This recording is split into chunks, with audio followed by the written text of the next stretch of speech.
Sebelum melakukan penculikan, pelaku sempat mengintai korban. Bahkan pelaku sengaja mengontrak rumah di sebelah rumah korban.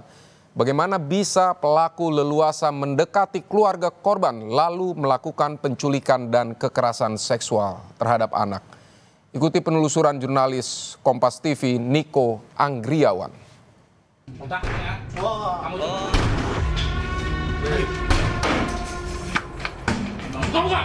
Baru saja mengamankan satu orang pelaku berinisial MAM, di mana pelaku ini melakukan tindak pidana penculikan dan juga pemerkosaan. Pada saat kami tangkap, itu kontrakan terkunci dari dalam, sehingga kami dobrak. Saat kami gerbek masuk, korban berada di dalam kondisi ketakutan. Dibawa keluar, izin ke mamanya untuk beli baju, mau dibeliin perhiasan, tapi sampai nggak balik lagi.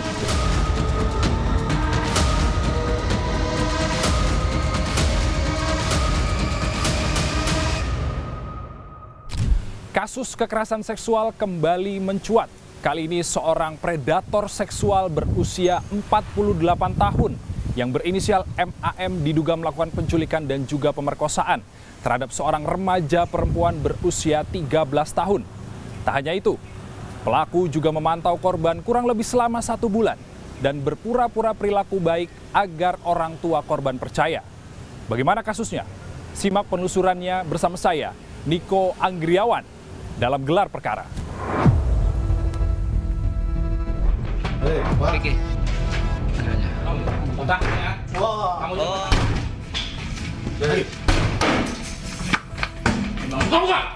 Inilah detik-detik polisi menggerebek rumah kontrakan MAM, pelaku penculikan dan pemerkosaan seorang anak perempuan berusia 13 tahun. Pelaku sempat bersembunyi di atas plafon, namun ketahuan. Kini MAM ditahan di Mapolda Metro Jaya dan telah ditetapkan sebagai tersangka. Baru saja mengamankan satu orang pelaku berinisial MAM, di mana pelaku ini melakukan tindak pidana penculikan dan juga pemerkosaan. Pelaku sedang apa? Pada saat kami tangkap, itu kontrakan terkunci dari dalam, sehingga kami dobrak, dan pelaku sedang berupaya kabur. Lari lewat pelapor, namun berhasil kami amankan. Penangkapan pelaku berawal dari gerak-gerik MAM yang terekam CCTV di sekitar rumah korban. MAM baru 6 hari mengontrak dekat rumah korban. Untuk mengetahui lebih dalam kasus ini, kami mendatangi TKP penculikan di daerah Pasar Rebo, Jakarta Timur. Kami bertemu Eni, tetangga pelaku yang sempat mengetahui pelaku MAM dan korban pergi meninggalkan rumah sehari sebelum kejadian. Seperti warga lainnya, Eni mengaku kurang mengenal pelaku lantaran lelaki 48 tahun tersebut jarang berkomunikasi dengan warga. Aktivitas sehari-harinya kita kurang tahu ya Mas, soalnya dia juga baru kontrak di sini, belum lama juga, paling sekitar 6 harian lah gitu. Jadi paling lewat-lewat juga sebatas gitu, nggak pernah. Eni bilang saat memperkenalkan diri, MAM mengaku sebagai direktur sebuah perusahaan beton.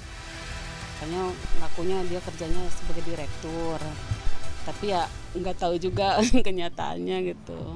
Mungkin untuk menutupi modusnya dia untuk ngelabui korban. Untuk menggali informasi lebih banyak tentang pelaku, kami menemui ketua RT setempat.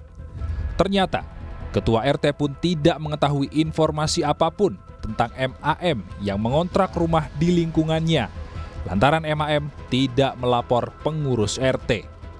Sama sekali laporan tidak ada. Saya sangat sayangkan tidak ada laporan sama sekali dari yang punya rumah. Sudah mewajibkan 1 kali 24 jam harus lapor kepada RT. Udah lama itu saya canangkan semacam itu Pak. Hampir setiap saat juga saya bilang lagi begitu.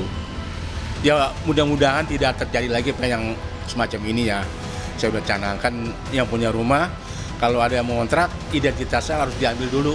diserahkan pada RT untuk sebagai lapor diri. Penculikan anak di bawah umur terjadi pada Kamis 10 April pada jam 10 pagi.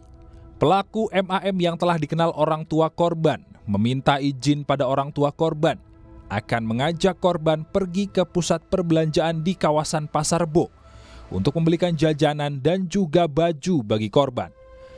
Mendengar iming-iming tersebut, orang tua korban mengizinkan korban pun ikut. Tetapi, bukannya belanja, pelaku malah membawa kabur korban ke rumah kontrakan yang telah disiapkan untuk menyekap korban. Di tempat inilah, diduga korban mengalami kekerasan seksual. Setelah mendatangi TKP pertama, kami menuju tempat pelaku menyekap korban. Jaraknya sekitar 3 km dari rumah orang tua korban. Selama 4 hari, pelaku menyekap korban di rumah kontrakan ini. Agar tetangga tidak curiga, pelaku memaksa korban mengakui dirinya sebagai ayah. Ya saudara, saya akan menceritakan atau menggambarkan kepada Anda bagaimana situasi dan kondisi tempat kejadian perkara digerebeknya seorang laki-laki yang diduga melakukan penculikan dan juga pemerkosaan terhadap seorang remaja perempuan yang berusia 13 tahun di daerah Pasar Bo, Jakarta Timur. Dan ini merupakan kontrakan yang sempat disewa oleh pelaku dan juga korban. Kepada para tetangga, pelaku ini mengaku bahwa korban ini adalah anaknya. Dan kemudian mereka tinggal kurang lebih selama 2 hari dan tidak ada kecurigaan antara tetangga dan juga pelaku, karena si pelaku mengaku bahwa seorang perempuan yang dibawa oleh dirinya ini adalah anaknya. Dan pada saat penggerebekan oleh polisi, pelaku sempat bersembunyi di bagian belakang kontrakan sebelum akhirnya ditangkap dan juga dibawa ke Polda Metro Jaya untuk dilakukan pendalaman lebih lanjut oleh polisi.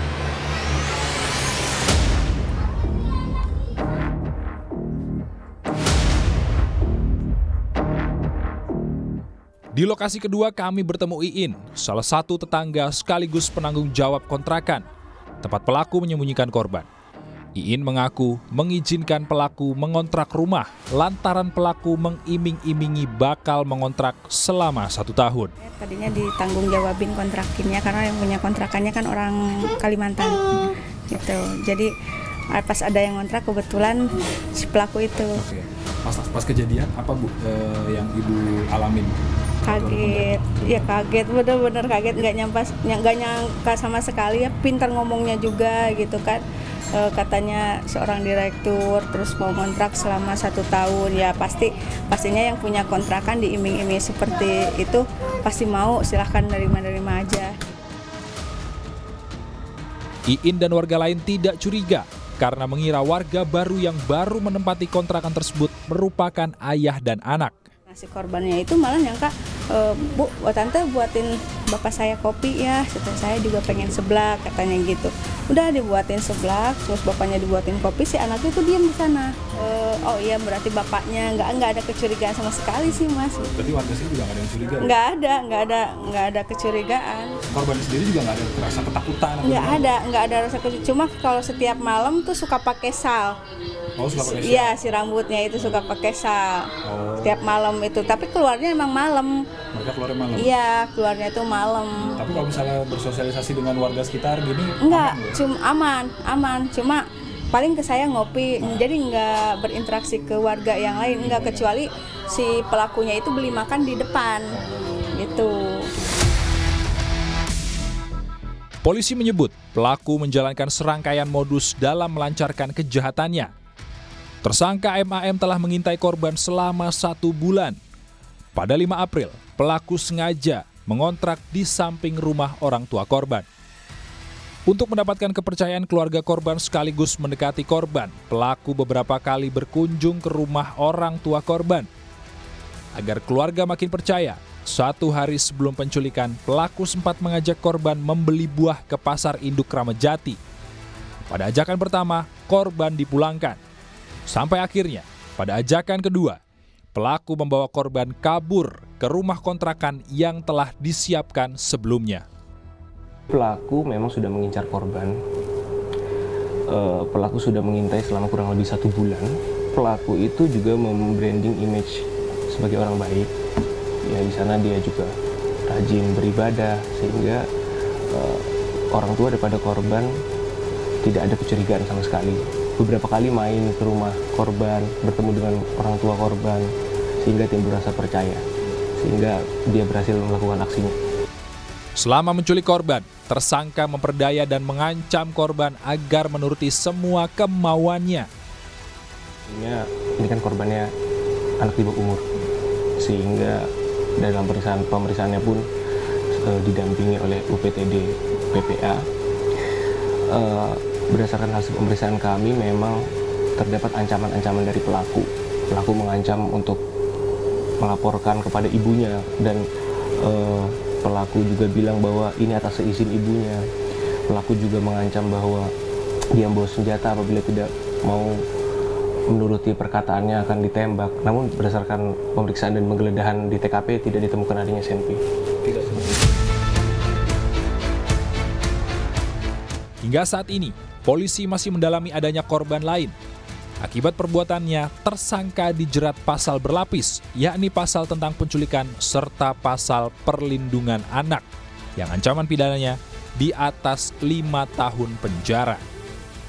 Dalam menjalankan aksinya, pelaku yang berinisial MAM diduga melakukan brainwash atau cuci otak terhadap korban, agar korban tidak lagi mempercayai orang tua korban sendiri. Lalu bagaimana harusnya peran lingkungan agar kita dan keluarga kita bisa terhindar dari predator seksual? Simak ulasannya dalam Gelar Perkara.